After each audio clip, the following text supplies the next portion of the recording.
And welcome back to my channel. I am here with a new topic, so let's begin.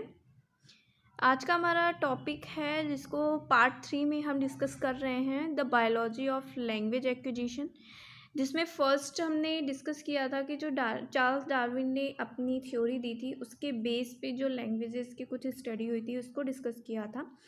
और second में हमने discuss किया था कि जब बच्चा बर्थ लेता है उसके बाद उसके ब्रेन में कैसे चेंजेस आते हैं, कैसे उसका जो ब्रेन है वो कैसे मैच्योर लेवल पर जाता है जैसे अडल्ट के होते हैं। आज हम डिस्कस करेंगे dissociation between language and general intelligence, जिसमें हम विलियम सिंड्रोम के बारे में भी डिस्कस करेंगे, और सेकंड न्यूरल नेटवर्क्स। चलिए तो स्टार्ट करते हैं। ह्यूमन्स के ब्रेन में कुछ सर्किट्स इन्वॉल्व होते हैं, जैसा कि हमने पहले भी डिस्कस किया है कि जो सर्किट्स होते हैं उसके थ्रू इंफॉर्मेशन हमारी क्या होती है, प्रोसेस होती हैं, चाहे वो लैंग्वेज से रिलेटेड हो या किसी भी मेमोरी या इंफॉर्मेशन से रिलेटेड हो जो इंसान जो ह्यूमन गेन करते हैं। तो जो लेफ्ट हेमिस्फेयर होता है उसके चारों तरफ एक सिल्वेन फिशर्स नाम के एक वायर होती है। इस डायग्राम इस पिक्चर्स में आप देख सकते हैं जो सारे ब्रेन के पार्ट्स को डिवाइड कर रहा है। ये जो लाइंस हैं ये होती है सिल्वेन फिशर, और इसको लेटरल सलक्स के नाम से भी जाना जाता है। इसी के थ्रू हमारी इसी वायरिंग के थ्रू, इंटरनल वायरिंग के थ्रू जो लैंग्वेज हम नहीं जानते हैं वो इसी के थ्रू हम लोग क्या करते हैं, लैंग्वेज को पहचानते हैं, रिकॉग्नाइज करते हैं, और स्पेशली ये लैंग्वेज के लिए ही डिज़ाइन किया गया है। जो भी ब्रेन मैकेनिज़्म का अभी हमने डिस्कस किया कि जो सर्किट्स होती है हमारे ब्रेन में, वो ज़रूरी नहीं है वो लैंग्वेज को हमें स्मार्ट बनने में भी वो चीज़ें अलाउ करें। जैसे जनरल इंटेलिजेंस में भी हमारी ये जो लैंग्वेज का पार्ट है वो अलाउ करे या फिर वो हेल्प करे उस चीज़ में। लैंग्वेज जो है वो स्ट्रोक आने के बाद लैंग्वेज क्या हो जाती हैं, लॉसेस होने लग जाते हैं अडल्ट्स को जब भी ऐसी कोई प्रॉब्लम्स आती है। और ये ज़रूरी नहीं है कि ये जो इंटेलिजेंस के आस्पेक्ट हैं इस उसमें भी यही चीज़ें हो।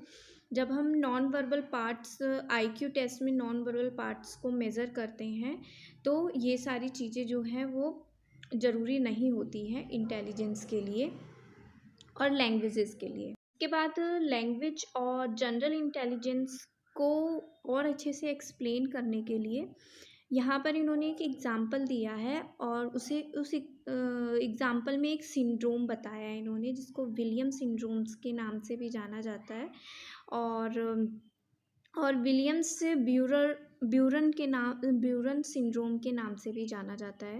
इसके बारे में हम डिस्कस करेंगे। इसमें इन्होंने बताया कि ये जो सिंड्रोम है वो अपोजिट डिसोसिएशन है, और वो लैंग्वेज जो होती है वो सीवियर रिटायर्ड बच्चों में पाया जाता है, और ज़रूरी नहीं है कि जिसमें ये सिंड्रोम पाया जाता है जिसमें ये लैंग्वेज डेवलपमेंट नहीं हो पाता है तो उसका जनरल इंटेलिजेंस भी काम नहीं कर पाता है। लैंग्वेज और जनरल इंटेलिजेंस को और डिफ़ाइन करने के लिए कि लैंग्वेज से इंटेलिजेंस पे कोई इफ़ेक्ट नहीं पड़ता है, उसके लिए यहाँ पर एक एग्ज़ाम्पल लिया गया जिसमें एक बच्चा था जिसको विलियम सिंड्रोम्स प्रॉब्लम थी, और ये प्रॉब्लम जो होती है ये जेनेटिक होती है, रेयर जेनेटिक डिसऑर्डर है।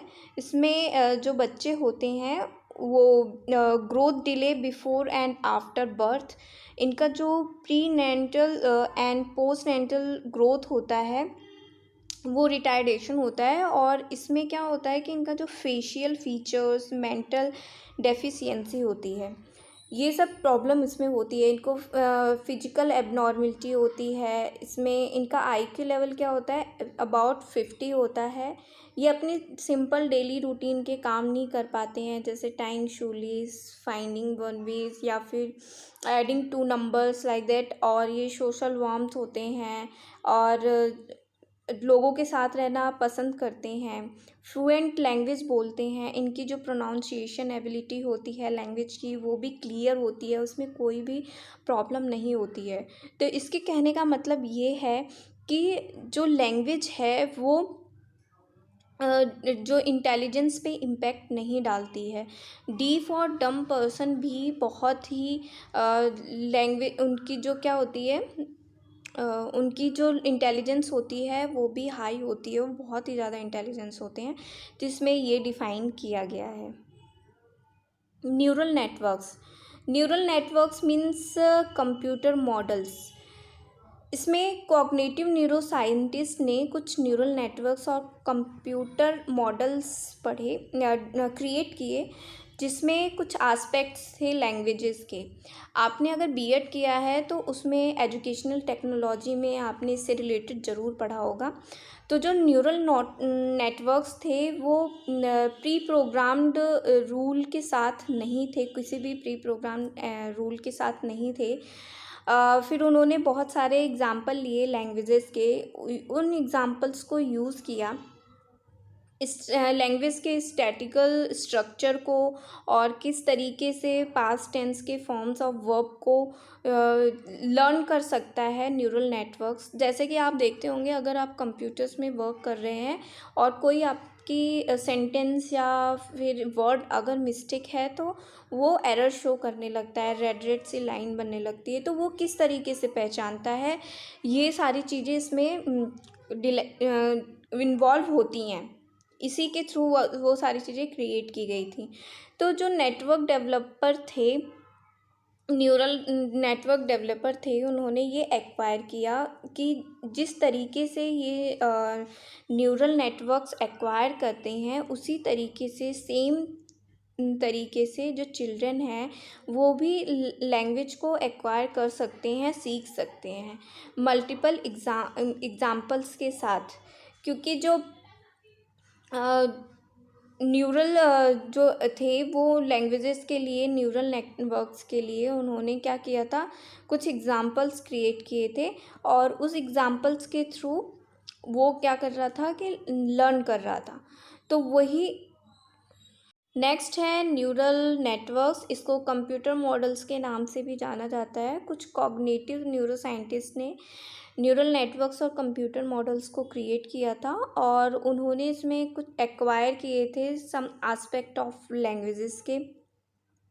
इस न्यूरल नेटवर्क्स में कुछ प्री प्रोग्राम्ड रूल्स नहीं थे, और इसी वजह से इन्होंने काफ़ी सारे एक्सपोज किए मैनी एग्जांपल्स ऑफ लैंग्वेजेस। ये जो मॉडल्स हैं इसके लिए एग्जांपल्स एक्सपोज किए, जैसे कि यहाँ पर बताया कि लैंग्वेज के स्टैटिकल स्ट्रक्चर को, और कुछ past tense form of verbs को उसमें सीखने के लिए एबल बनाया न्यूरल नेटवर्क को। तो इसके थ्रू डेवलपर्स जो थे न्यूरल नेटवर्क और कंप्यूटर मॉडल्स के, उन्होंने ये बताया कि कुछ इसी तरीके से बच्चे भी लैंग्वेजेस को एक्वायर करते हैं विद एग्ज़ाम्पल।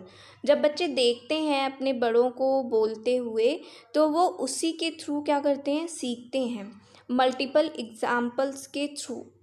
तो ये फाइनली आज ये यूनिट ख़त्म हो गई। बट इससे पहले जो हमने ये भी एक दो बार आए हुए हैं प्रीवियस ईयर के एग्ज़ाम्स में, बट जो थ्योरीज़ थी लैंग्वेज एक्विजिशन के, उसके स्ट्रक्चर हैं, वो सारी चीज़ें बहुत बार एग्ज़ाम्स में आ चुकी हैं।